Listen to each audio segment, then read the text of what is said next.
เราเบิ่งแถวนี้ก่อนจักเลือกบ่เลือกยังไปเลยได้นี่นะถ้าไปเคยไปเนาะผู้เพิ่นเคยเที่ยวก็สิฮู้ว่าหม่องใดเลิกหม่องใดบ่เลิกนะ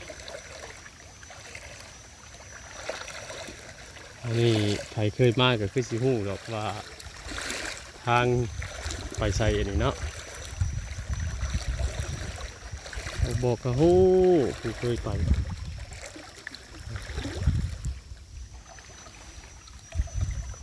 น้ำมันก็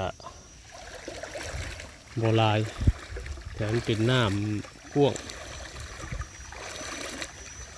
ต่อลงห้วยเท่านี้แหละรถผู้คนสิ้นทางนี่ขี่รถไปเลยได้เนี่ยรถจักรรถมอเตอร์ไซค์เนี่ยคือขี่ไปเลย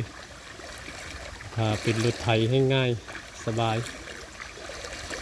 แต่ตรงนี้ก็บ่เคยไปจักเทื่อหรอกโอ้บ่ได้เอาเหมาหาตึกหมองว่าน้ำเวิร์นเพิ่นเป็นแบบน้ำเวิร์นไหลมาแต่ให้ข้างหน้าแล้วมาเวิร์นอยู่นี้บัดปลามันจะไปใช้ถ้ามันบ่อยู่นี่ปลามันมีแต่มันบ่มี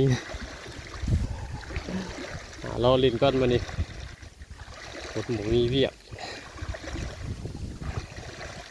เราเบิ่งกัน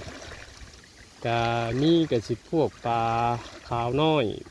พวกปลาดุกน้อยเนาะส่วนหลายเราเห็นลงตอนลงลีนะปลาคอใหญ่ก็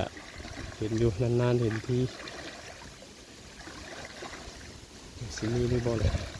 สิมาแกงเบ็ดอยู่แถวนี้ยามนี่จักมันจะกินเบ็ดหรือบ่คือยามที่ว่าเกี่ยวเขายามเกี่ยวเขาไปได้พอได้กินช่วงนั้นนะ